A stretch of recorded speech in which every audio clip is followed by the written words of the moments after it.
Olá pessoal, eu sou a Adri, do canal Minha Essência, e hoje daremos início à leitura do livro Batalha Espiritual entre Anjos e Demônios. Conheça as armas da fé para o mais importante dos combates. O autor, Padre Reginaldo Manzotti.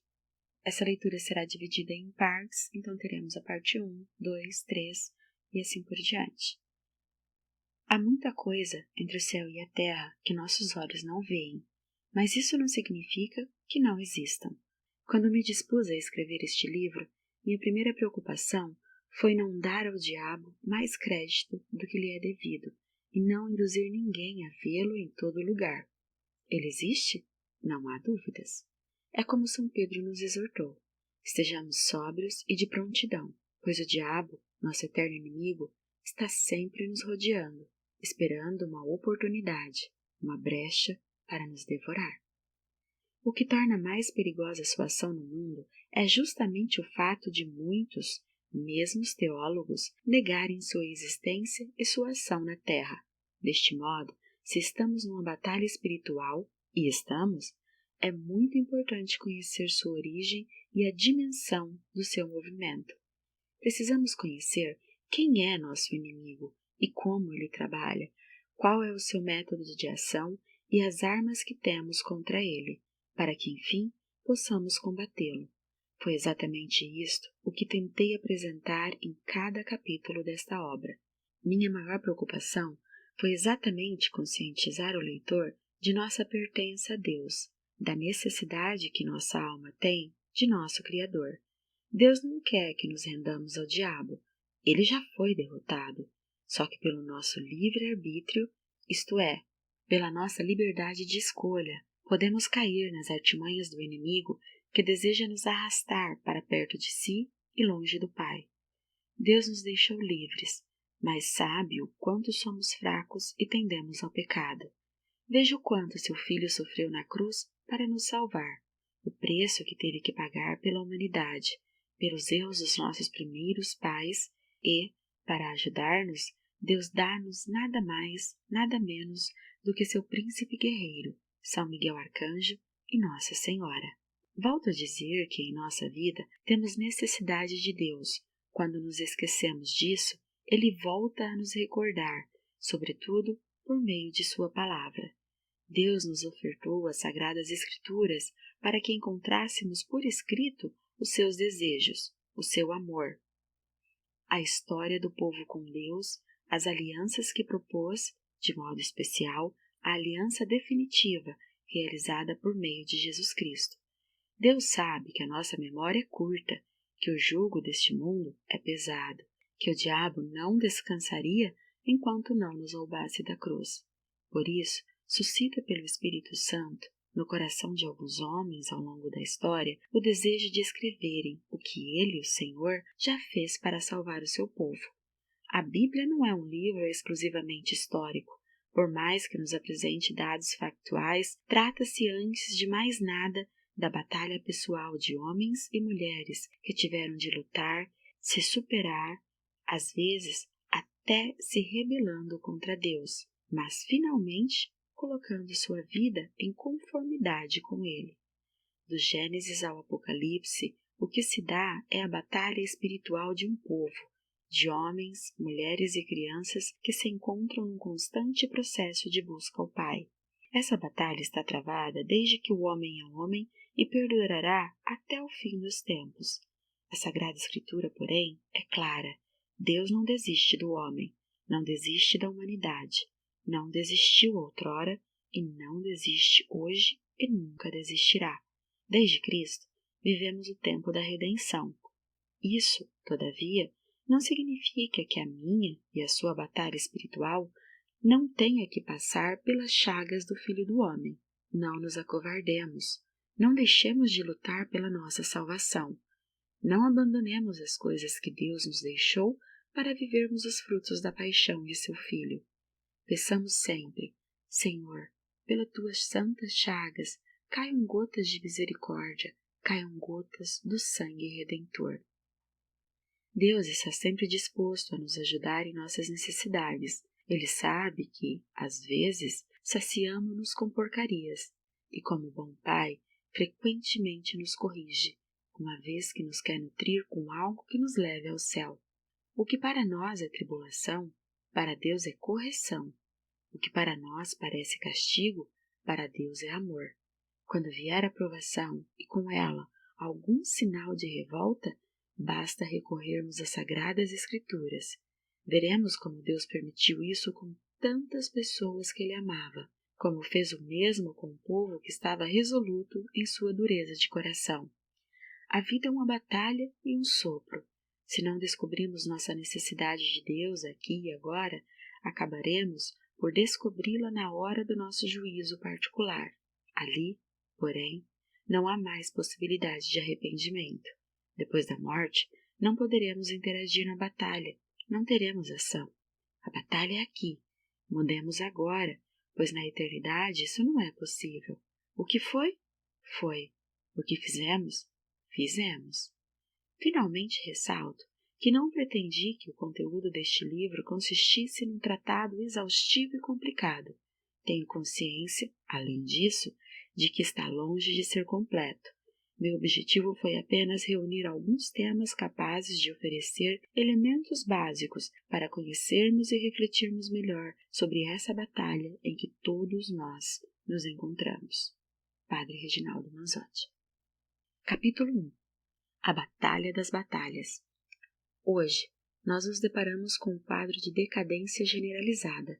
É certo que o ser humano vem alcançando altos níveis de conhecimento no campo das ciências e da tecnologia, mas, por outro lado, está perdendo toda e qualquer energia para agir virtuosamente. O problema é difuso e atinge todas as instâncias da vida moderna, da corrupção nas altas esferas do poder até a crescente violência nas ruas e dentro de casa.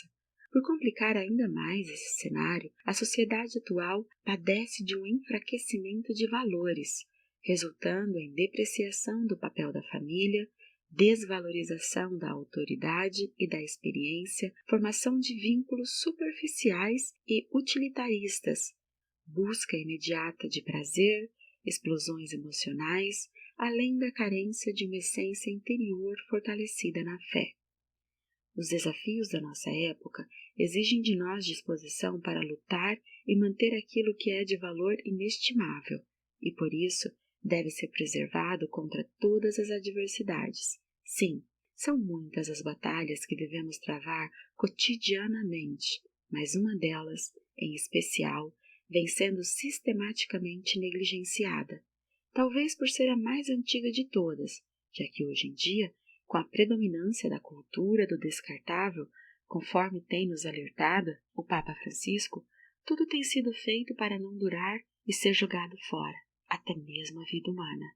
Mas essa batalha a que me refiro existe desde pouco depois da criação, quando se deu a queda de Adão e de toda a raça humana.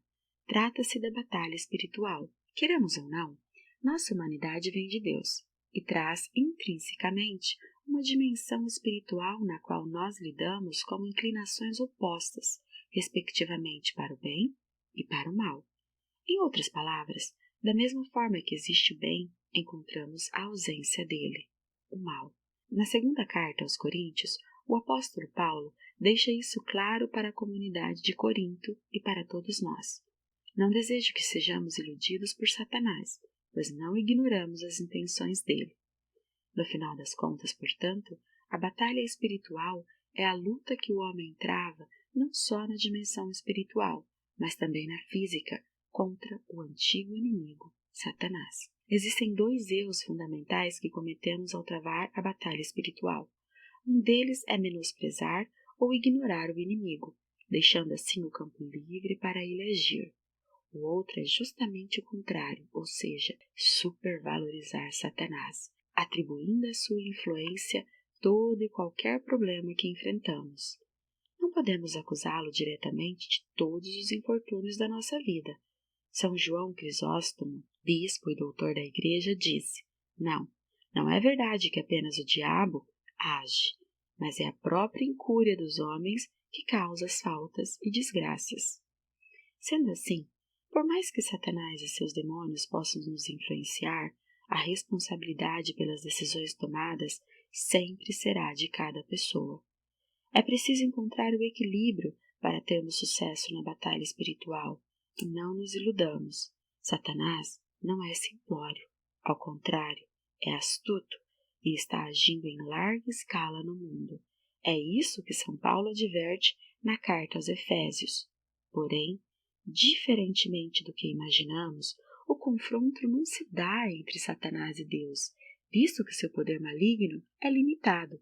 A luta é travada entre Satanás e o homem.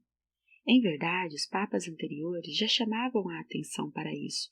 O Santo Padre Pio XII, por exemplo, referiu-se ao inimigo dizendo: ele se encontra em todo lugar e no meio de todos. Sabe ser violento e astuto.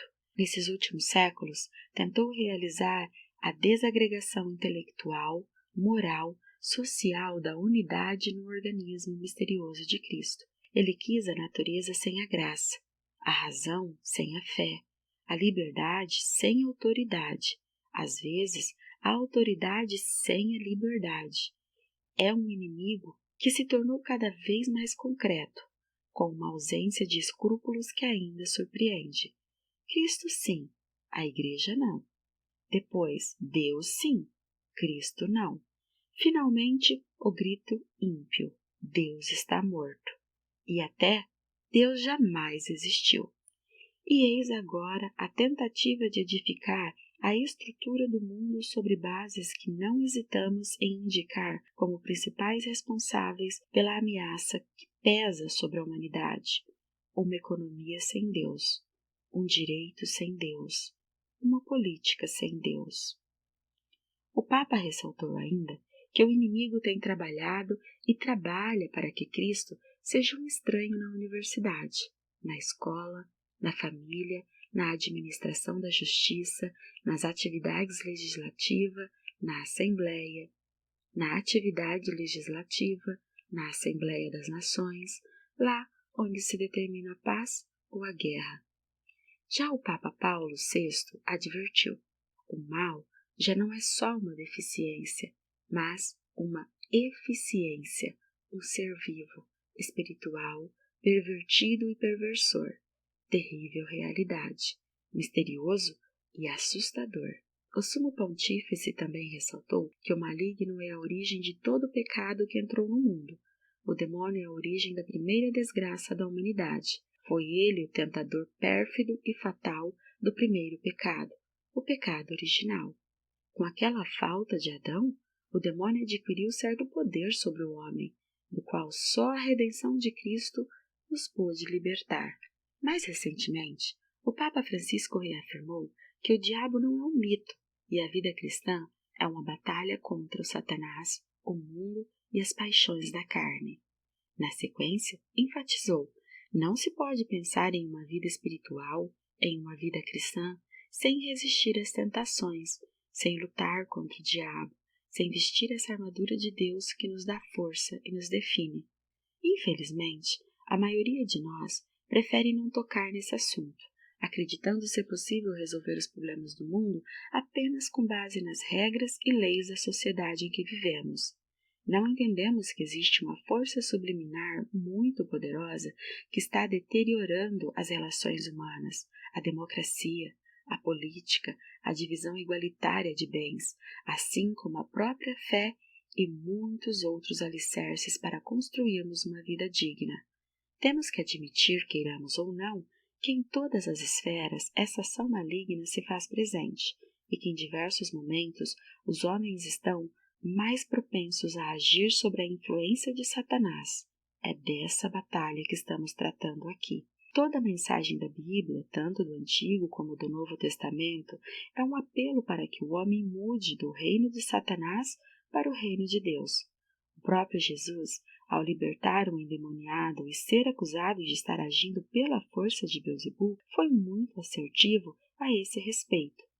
Quem não está a meu favor, está contra mim, e quem não ajunta comigo, dispersa. Por isso, tendo consciência ou não, o fato é que nossos atos geram consequências, as quais nos fazem caminhar em direção à luz ou às trevas.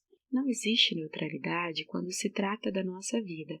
e o tempo todo somos instados a fazer escolhas que nos colocam ao lado de Deus ou do inimigo. Embora invisível aos olhos, existe uma dimensão espiritual que influencia intensamente o plano físico. Precisamos estar cientes disso para sabermos enfrentar nossa natureza fragilizada, inclinada para o mal e para os pecados da carne. E essa batalha abrange muitos aspectos além da mera sexualidade. A carne não significa corpo físico, mas antes diz respeito às chamadas obras da carne, sobre as quais comentarei posteriormente. De qualquer forma, é importante saber que, embora Cristo já nos tenha dado a vitória, ainda lutamos contra o pecado e não estamos livres dos ataques de Satanás. Por isso, devemos conhecer nosso inimigo, bem como seus métodos e suas artimanhas. Caso contrário, nos tornamos alvos fáceis. Também adianto que vigiar nossas intenções e vontades é a grande dificuldade que encontramos no combate, e insistir nesse esforço é a grande prova de fé e nossa maior proteção contra o inimigo. Afinal, ele não é bobo e não vai querer lutar contra aqueles que estão vigilantes, revestidos com a armadura de Deus e cheios do Espírito Santo. Para rezar, Salmo 3. Senhor, vós sois o meu protetor. Quão numerosos, ó Senhor, os que me atacam! Quanta gente se levanta contra mim! Muitos dizem, comentando ao meu respeito, ele não acha salvação junto de Deus. Mas sois vós o meu escudo protetor, a minha glória que levanta a minha cabeça. Quando eu chamei em voz alta meu Senhor do Monte Santo, ele me ouviu e respondeu. Eu me deito e adormeço bem tranquilo. Acordo em paz, pois o Senhor é o meu sustento. Não terei medo de milhares que me cerquem e furiosos se levantem contra mim. Levantai-vos, ó Senhor, vinde salvar-me. Vós que feristes em seu rosto os que me atacam e quebrastes aos malvados os seus dentes. Em vós, Senhor, nós encontramos salvação e repouse a vossa bênção sobre o povo. Glória ao Pai, ao Filho e ao Espírito Santo, como era no princípio, agora e sempre. Amém. Oração para a proteção contra o inimigo. Eis a cruz de Cristo. Afastem-se as forças do mal. Venceu o leão da tribo de Judá, Jesus Cristo, o Filho de Davi. Se Jesus é por nós, quem será contra nós? O Senhor é a minha luz e a minha salvação. A quem poderia eu temer? O Senhor é o baluarte de minha vida. Perante quem tremerei? Senhor, estendei vossa mão poderosa. Em vós confiamos firmemente. Amém. Nós pararemos por aqui hoje, mas teremos os próximos capítulos nos outros vídeos. Se vocês gostaram da leitura, por gentileza, curtam o vídeo, comentem, compartilhem e inscrevam-se no canal. Isso é muito importante.